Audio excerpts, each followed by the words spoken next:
કરીશું મહત્વના સમાચારથી વાત કરીએ જસદણના શિવરાજપુરમાં હત્યાની ઘટના સામે આવી છે। હત્યાની ઘટના સીસીટીવી કેમેરામાં કેદ થઈ છે। 15 થી 20 લોકોનું ટોળું હોવાની પરિવારજનોની આશંકા છે। તો પોલીસે 4 થી 5 લોકોની હાલ તો ધરપકડ કરી છે।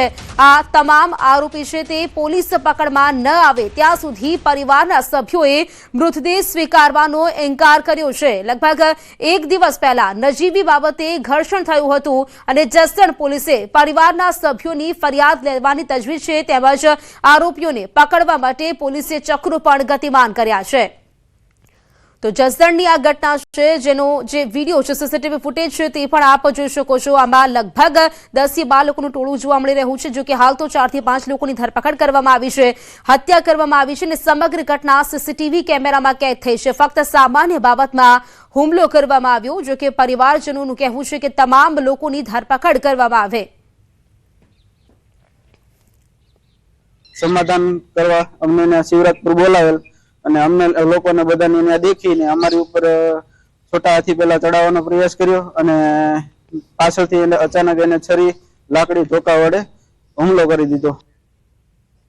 તો અમદાવાદમાં સામાન્ય બાબતમાં યુવક પર જીવલેણ હુમલો કરવામાં આવ્યો। બાપુનગર 137 છેલ્લા બસ સ્ટેન્ડ પાસેની આ ઘટના છે। અહીં સિગારેટ કેમ પીવે છે તેમ કહીને બોલાચાલી કરીને ઝઘડો કર્યો હતો। બે યુવકોએ છરીના ઘા મારી ગાડીમાં તોડફોડ પણ કરી હતી। શિવ ઉર્ફે લલ્લુ રાજપૂત અને દેવ રાજપૂત વિરુદ્ધ ફરિયાદ નોંધાઈ છે। અમદાવાદના બાપુનગર વિસ્તારની આ ઘટના જાણકારી મેળવીશું સંવાદદાતા ઋત્વિજ પાસેથી। ઋત્વિજ, અહીં વાત કરીએ બાપુનગરની આ ઘટના સામે આવી છે, જીવલેણ હુમલો કરવામાં આવ્યો, જાણકારી શું આ મામલે? વાત કરીએ તો બાપુનગર જે છેલ્લું બસ સ્ટેન્ડ છે 137 નંબરનું ત્યાંનો આ બનાવ છે। જે પાર્લર હતું ત્યાં આગળ 2-3 યુવકો છે તે પોતે સિગરેટ પી રહ્યા હતા અને ત્યાં આ જે બંને આરોપીઓ આવ્યા હતા અને તેમના દ્વારા તેઓને સિગરેટ ન પીવા માટેની જાણ કરવામાં આવી હતી અને આ બાબતને લઈને બંને વચ્ચે બોલાચાલી ઝઘડો થયો હતો અને જેમાં 2 યુવકો છે તેઓને છરીના ઘા મારી દીધા હતા। જ્યારે જે ગાડી હતી તે ગાડીની અંદર પણ તોડફોડ કરવામાં આવી હતી। જ્યારે આ સમગ્ર ઘટનાની જાણ પોલીસને કરવામાં આવી હતી ત્યારે પોલીસ ઘટના સ્થળ પર પહોંચી હતી અને હાલમાં આ સમગ્ર મામલે ફરિયાદ દાખલ કરીને આરોપીઓની ધરપકડ કરીને વધુ કાર્યવાહી પોલીસ દ્વારા શરૂ કરવામાં આવી છે। ઋત્વિજ, આભાર આપની જાણકારી માટે।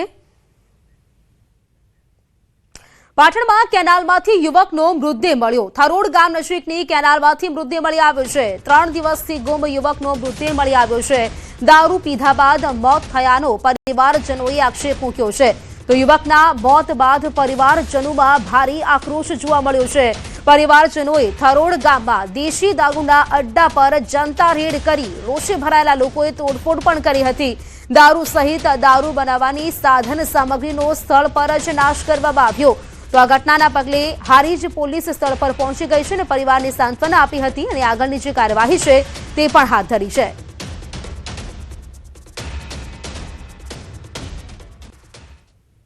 થરોડ ગામની અંદર અડ્ડો ચાલુ છે। અડ્ડાના બુટલેગર એવા દારૂ વેચનાર લાલાજી સવજનજી ઠાકોર અને આ રીતના ઘણા અમારા ગામના દારૂ પીવા આવે છે અને આર્યા લોકો ત્યાંથી 11 તારીખ હોજેથી ભાઈ 3 દિવસથી ગુમ હતો, ત્યાં અમને મળ્યો જ નહીં અને આ લોકોને એવું કર્યું ધકેલા મળીને અહીંયાથી દારૂ પીવાય કાઢી મૂક્યો। કુખ્યાત લેન્ડ ગ્રેબર વેનુ માલવિયાની ધરપકડ કરવામાં આવી છે। વેસુની કરોડોની જમીન મામલે કાર્યવાહી કરવામાં આવી છે। એક જ સ્ટેમ્પ નંબર પર 2 અલગ તારીખના સાટા ખત, બોગસ સહીઓ અને લખાણથી કોર્ટને ગેરમાર્ગે દોર્યા। સરકારી રેકોર્ડ અને ન્યાયિક પ્રક્રિયાના દુરુપયોગની શંકા। નવી શરતની જામીન પર ગેરકાયદે દસ્તાવેજ ઉભા કર્યા હતા। શ્રી સોમ રિયાલિટી દ્વારા 33.66 કરોડમાં જમીન ખરીદી હતી। 6 લાખના સાટા ખતથી કરોડોની મિલકત પર દાવો। સિવિલ કોર્ટમાં ખોટા સોગંદનામા રજૂ કર્યાનો પણ આરોપ લાગ્યો છે। તો પોલીસ રિમાન્ડ માટે જે તજવીજ છે તે હાથ ધરાઈ છે। આ પૂછપરછમાં અનેક ખુલાસાઓ થવાની શક્યતા છે। તો સોની કરોડોની જમીન મામલે આજે મોટી કાર્યવાહી છે તે કરવામાં આવી છે। જાણકારી મેળવીશું કીર્તેશ પાસેથી। કીર્તેશ, કાર્યવાહી કરવામાં આવી છે કરોડોની જમીન સામે, જાણકારી શું? બિલકુલ, સુરતના કુખ્યાત લેન્ડ ગ્રેબિંગ મીનુ માલવિયાની સુરતના ઇકોસેલ દ્વારા ધરપકડ કરવામાં આવી છે. કહી શકાય કે જમીનના ગોટાળાના એક કેસમાં તેને સ્પેશિયલ ઇકોનોમિક સેલ દ્વારા ધરપકડ કરવામાં આવી છે. ખાસ કરીને વેસુ વિસ્તારમાં આવેલી કરોડો રૂપિયાની જમીન મામલે ખોટા દસ્તાવેજ બનાવી આ જમીન બારોબાર સરકારી રેકોર્ડ પર લઈ અને તેનો દુરુપયોગ કરી વેચી કાઢી હોવાનું સામે આવ્યું છે. પોલીસે તેની ધરપકડ કર્યા બાદ પૂછપરછમાં મોટા ખુલાસા છે તેવી શક્યતાઓ વર્તાવી છે. ખાસ કરીને પોલીસ દ્વારા બપોર બાદ આ મામલે મોટા ખુલાસા કરવામાં આવશે. બિલકુલ કીર્તેશ, આભાર આપનું જાણકારી આપવા માટે. વડોદરામાં અટલાદરા વિસ્તારમાં અકસ્માતની ઘટના. થાર ચાલકે અડફેટે લીધો હતો. અકસ્માતમાં યુવકનું ઘટના સ્થળે જ મોત નીપજ્યું છે. થાર યુવતી ચલાવી રહી હતી તેવું સામે આવ્યું છે. કારમાં 3 યુવતી સવાર હતી. ખાનગી કંપનીમાં ફૂડ ડિલિવરી બોય તરીકે યુવકનો આ પહેલો દિવસ હતો. અકસ્માતના પગલે લોકોના ટોળા ભેગા થયા હતા. તો પોલીસે અટકાયતી પગલાં લીધા બાદ કાયદેસરની કાર્યવાહી હાથ ધરી છે. તો થાર ચાલકે યુવકને અડફેટે લીધો હતો. આજે ઘટના સામે આવી છે અકસ્માતની, જેમાં યુવકનું મોત થયું હોવાનું સામે આવ્યું છે. વડોદરાના અટલાદરા વિસ્તારની આ ઘટના છે. અકસ્માતમાં યુવકનું ઘટના સ્થળે જ મોત થયું હોવાનું સામે આવ્યું છે. અને આ થાર ચાલક કોઈ બીજો નહીં પરંતુ એક યુવતી ચલાવી રહી હતી તેવું સામે આવ્યું છે. અને તેની સાથે કેટલીક બીજી અન્ય યુવતીઓ પણ તેની સાથે સવાર હતી તેવું પણ કહેવાય રહ્યું છે. હાલ તો પોલીસે યુવતીની જે અટકાયત કરી છે અને સામે જ વાત કરીએ તો આગળની જે કાર્યવાહી છે તે પણ હાથ ધરી છે. અકસ્માતના પગલે જે ઘટના સ્થળ છે ત્યાં લોકોના ટોળા ભેગા થઈ રહ્યા હતા. અને જે પ્રકારે કહી શકાય કે ખાનગી કંપનીમાં જે યુવક છે તેનો ફૂડ ડિલિવરી બોય તરીકે તેનો પ્રથમ જ દિવસ હતો અને પ્રથમ દિવસે જ તેને મોત મળ્યું છે. અકસ્માતની આ ઘટના બનતા ઘટના સ્થળે જ યુવકનું મોત થઈ ગયું છે. જે થાર ચાલક છે તે એક યુવતી હતી અને યુવતીએ અકસ્માત સર્જ્યો હોવાનું સામે આવ્યું છે. હાલ તો પોલીસ તમામ દિશામાં તપાસ કરી રહી છે. આ યુવતી સાથે અન્ય યુવતીઓ પણ સવાર હતી તેવું પણ સામે આવ્યું છે. પોલીસ દ્વારા આગળની જે તપાસ છે તે હાથ ધરવામાં આવી છે. દ્રશ્યમાં પણ જોઈ શકો છો કે યુવતીની ધરપકડ કરવામાં આવી છે.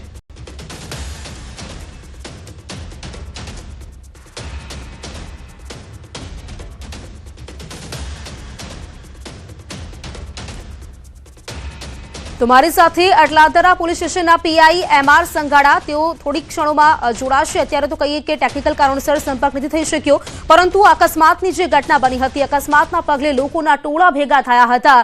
અહીં આ એક યુવતી છે તે થાર ચલાવી રહી હતી અને આ યુવતીએ અકસ્માત કર્યો હોવાનું સામે આવ્યું છે. હાલ તો યુવતીની ધરપકડ કરવામાં આવી છે. વડોદરાના અટલાદરા વિસ્તારનું આ બનાવ છે. વારંવાર જે કાર્યવાહી છે તે કરવામાં આવે છે, પરંતુ છતાં આવી જે ઘટનાઓ છે બેફામ રીતે લોકો ગાડી હંકારે છે અને તેના કારણે નિર્દોષ લોકોના જીવ જાય છે. અહીં વધુ એક ઘટના સામે આવી છે. તો આ વિશે વધુ માહિતી સાથે સંવાદદાતા હાર્દિક દીક્ષિત મારી સાથે જોડાઈ ગયા છે. માહિતી મેળવીશું. હાર્દિક, સામે આવ્યું છે કે અકસ્માતની ઘટના અને યુવતી થાર ચલાવી રહી હતી અને તેને અકસ્માત સર્જ્યો હોવાનું સામે આવ્યું છે. અપડેટ શું મળી રહી છે આ મામલે હવે?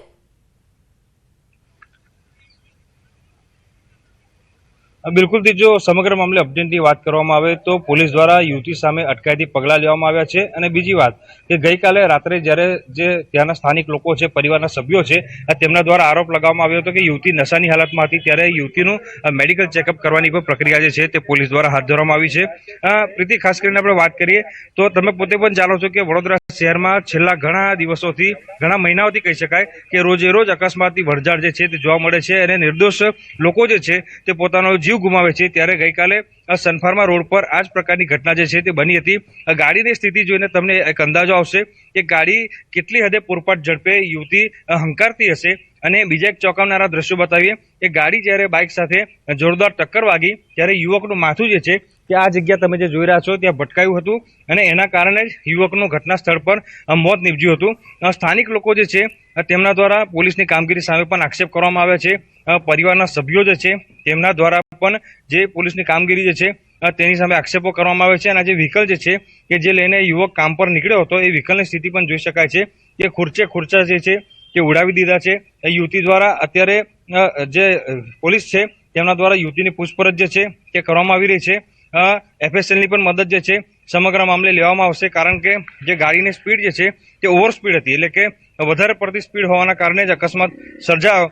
યુવતીએ સ્ટીયરિંગ પરથી કાબુ ગુમાવ્યો અને નિર્દોષ જે યુવક જે છે તેનો જીવ ગયો. પરિવારને એમ પણ કહેવું છે કે યુવક જે છે આશાસ્પદ હતો, પરિવારનો એકમાત્ર કમાવ દીકરો હતો અને તે રાત્રિ દરમિયાન જે છે તે એક ખાનગી ફૂડ ડિલિવરી કંપનીમાં ગઈકાલથી જ કામે લાગ્યો હતો અને જે દિવસે તે કામે લાગ્યો એ જ દિવસે તેને કાર્ડ જે છે તે ભરખી ગયો છે।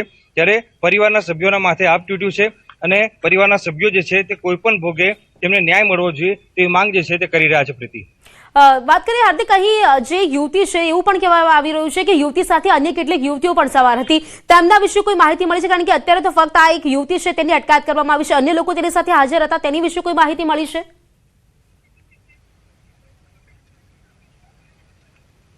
બિલકુલ દીજો, આ જ વસ્તુ જાણવાનો, આ માહિતી લેવાનો પ્રયત્ન જે મૃતકના પરિવારજનો છે તેમના દ્વારા ગઈકાલ રાત્રે જ કરવામાં આવ્યો હતો, પરંતુ મેં અગાઉ કીધું પ્રમાણે કે જે પરિવારના સભ્યો છે તેમને પોલીસની કામગીરી સામે જે નારાજગી જે છે તે જોવા મળી રહી છે, કારણ કે તેઓ કહી રહ્યા છે કે આરોપી કોણ છે તે અંગેની માહિતી જે છે હજી સુધી પરિવારના સભ્યો જે છે તેમને આપવામાં નથી આવી।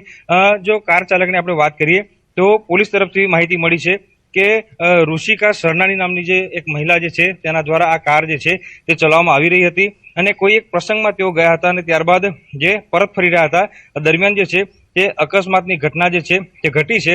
પરંતુ મેં કીધું પ્રમાણે કે ખરેખર આરોપી કોણ છે તે અંગે પરિવારના સભ્યો અજાણ છે અને પરિવારના સભ્યોએ જ શંકા વ્યક્ત કરી રહ્યા છે કે પોલીસ દ્વારા જે છે તે આરોપીઓને છાવરવાનો પ્રયાસ જે છે તે કરવામાં આવી રહ્યો છે।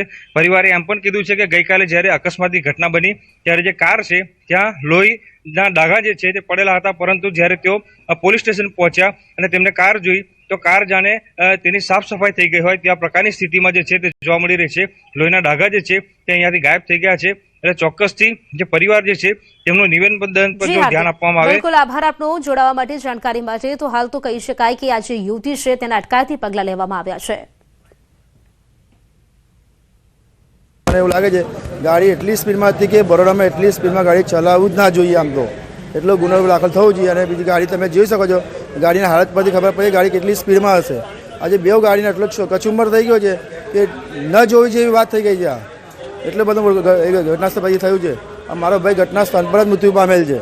અમારી શંકા છે કે નશો કર્યો છે તો જ આટલી સ્પીડમાં ગાડી કોઈ છોકરીઓ ભગાવે।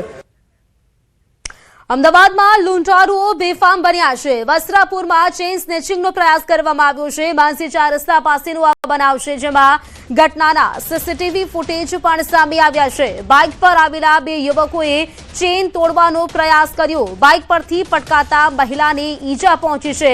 સ્થાનિકોએ ચેઇન સ્નેચરોને ઝડપી પોલીસને સોંપ્યો। વસ્ત્રાપુર પોલીસે આ બંનેની ધરપકડ કરી છે અને આગળની જે કાર્યવાહી છે તે હાથ ધરી છે। બે યુવકોએ ચેઇન તોડવાનો પ્રયાસ કર્યો, જેના સીસીટીવી ફૂટેજ પણ સામે આવ્યા છે। જાણકારી મેળવી છે સંવાદદાતા ઋત્વિજ પાસેથી। ઋત્વિજ, ચેઇન સ્નેચિંગની ઘટના વસ્ત્રાપુરમાં, જાણકારી શું આ મામલે? જી પ્રીતિ, વાત કરીએ તો બનાવ છે તો વસ્ત્રાપુર માનસી સર્કલ પાસેનો આ બનાવ છે, જ્યારે આ દંપતી જે પોતે જઈ રહ્યા હતા તે દરમિયાન બાઇક પર આવેલા શખ્સોએ ચેઇન સ્નેચિંગ કરવાનો પ્રયાસ કર્યો હતો, જેમાં જે મહિલા છે તે મહિલા રોડ પર પટકાઈ હતી અને જે ચેઇન સ્નેચિંગ કરનાર યુવક છે તે પણ પટકાયો હતો અને ત્યારબાદ આસપાસના લોકોએ તેને ઝડપીને પોલીસ હવાલે કર્યો હતો। હાલમાં પોલીસ દ્વારા આ સમગ્ર મામલે ફરિયાદ નોંધીને બે આરોપીઓની ધરપકડ કરવામાં આવી છે। ઋત્વિજ, આભાર આપનો જાણકારી આપવા માટે। મહેસાણાના નિવૃત્ત ક્લાસ 1 અધિકારીએ સાઉદી અરામકોમાં નોકરીની લાલચ આપીને 4 લાખની છેતરપિંડી આચરી છે। ઓએનજીસીના નિવૃત્ત ક્લાસ 1 અધિકારીએ નોકરી અપાવવાના બહાને એક યુવક સાથે રૂપિયા 4 લાખની છેતરપિંડી આચરી હોવાની ફરિયાદ નોંધાઈ છે। દિલ્હીમાં રહેતા આરોપી કિરપાલસિંહે પોતાને હેડ ઓફ ધ ડિપાર્ટમેન્ટ ગણાવીને રજીસ્ટ્રેશન અને ટ્રેનિંગના નામે કુલ 7.25 લાખ રૂપિયા પડાવ્યા હતા। જોકે નોકરી ન મળતા અને શંકા જતા ફરિયાદીએ નાણાં પરત માંગ્યા હતા, જેમાંથી આરોપીએ 3.25 લાખ પરત કર્યા હતા, પરંતુ બાકીના 4 લાખ ન આપીને ફોન બંધ કરી દીધો હતો, જેને લઈને અંતે આ મામલે મહેસાણા એ ડિવિઝન પોલીસ મથકે વિશ્વાસઘાતની ફરિયાદ દાખલ કરવામાં આવી છે। અમે એમના ઘરે મળવા ગયા ત્યારે એમણે અમને એવી વાત કરી કે તારે નોકરી કરવી છે તમારા દીકરાને? તો અમે હા પાડી। મારા દીકરાએ કીધું મામા આ તો બહુ સારી વર્લ્ડની કંપની છે, તો એમાં કોણ નોકરી ના કરે, હું કરવા માટે તૈયાર છું। એટલે એમણે એમનો વાત કરી અને એમનો નંબર આપ્યો। એ નંબર ઉપર અમે વાત કરી એટલે અમે અમારી જોડે પૈસાની માગણી કરી કે ભાઈ આટલા આટલા પૈસા તમારે મોકલવા પડશે। એ રીતે અમે કુલ એમને 7.25 લાખ રૂપિયા આપેલા। બનાસકાંઠાના મુખ્ય મથક પાલનપુરમાં તંત્રની ઘોર બેદરકારીથી લોકો ત્રાહિમામ પોકારી ઉઠ્યા છે। પાલનપુરમાં ધણિયાણા ચોકડીથી શહેર તરફના મુખ્ય માર્ગ પર છેલ્લા 3 મહિનાથી ભૂગર્ભ ગટરની કામગીરી અત્યંત ધીમી ગતિએ ચાલી રહી છે, જેના કારણે સૌથી વધુ ગામડાઓને જોડતો આ રસ્તો બિસ્માર હાલતમાં છે. તંત્ર અને કોન્ટ્રાક્ટરની આ ઢીલી નીતિના પગલે હજારો વાહન ચાલકો હાલાકી ભોગવી રહ્યા છે, તો બીજી તરફ ધૂળ અને ખાડાઓના સામ્રાજ્ય વચ્ચે સ્થાનિક વેપારીઓનો ધંધો રોજગાર પણ ઠપ થઈ ગયો છે. રોષે ભરાયેલા વેપારીઓ અને રહીશોએ ચીમકી ઉચ્ચારી છે કે જો ટૂંક સમયમાં કામગીરી પૂર્ણ કરવામાં નહીં આવે તો તેઓ રસ્તા રોકીને ઉગ્ર આંદોલન કરશે. આજુબાજુના લગભગ 100 થી વધુ ગામડાઓ, શાળાઓ, સોસાયટીઓ બધે અહીંથી પસાર થાય છે. પછી એક બીજો રસ્તો છે ધન્યાણા ચોકડી રામપુરા ચોકડી, ત્યાં આગળ ડમ્પિંગ સાઇડ આવેલી છે, તે રસ્તો પૂરો બ્લોક છે. એટલે આ મુખ્ય માર્ગ છે અને આ મુખ્ય માર્ગની ઉપર ગટર લાઇનનું કામ ચાલુ છે છેલ્લા 2.5 મહિનાથી. હવે આ 2.5 મહિનાથી કામ ચાલુ છે, હજુ 450 મીટર જેટલું કામ અંદાજે પટ્યું છે અને વેપારીઓ એટલા પરેશાન છે કે ન પૂછો વાત. શાળાના બાળકો સમયસર પહોંચી શકતા નથી, ઇમરજન્સી કોઈ ગાડી આવે તો બી અંદર ફસાઈ જાય છે. કે આજુબાજુ 100 ગામડાની પબ્લિક દિવસે અહીંયાથી આવર જવર થતી હોય, નાના સ્કૂલના વિદ્યાર્થીઓ જે એક્ટિવા લઈને જતા હોય એ એમને બી વારે વારે અકસ્માત થતા હોય છે અહીંયા રોડ ઉપર. માંગ નહીં સ્વીકારાય તો બહુ આંદોલન થઈ શકે છે. ખાડી ખચ્યા અને ખૂબ હોય અને જમીન જો ત્યો ચારી ખોદી લે ત્યો કણે પહોંચી એક્ટિવામાં ફસાઈ જવાની પ્લે લાગે અને સાઈડમાં આ તે જગ્યાએ રેત પડેલો હોય, બસ આવતી હોય તો સાઈડ કરવી હોય તો પણ થતી નથી અને જ્યારે રેતમાં ઊભા રહેવું હોય તો પણ ગાડી દબેલી જ હોય છે અને બને ત્યાં સુધી ઝડપી કોમ કરી અને 3-4 મહિનાથી આ હેરાનગતિ ચાલી રહી છે અને આ હેરાનગતિને ઝડપી કરી રસ્તો પાલનપુર ઉજીનો ધન્યાણા ચોકડી પાલનપુર ઉજીનો રિપેરિંગ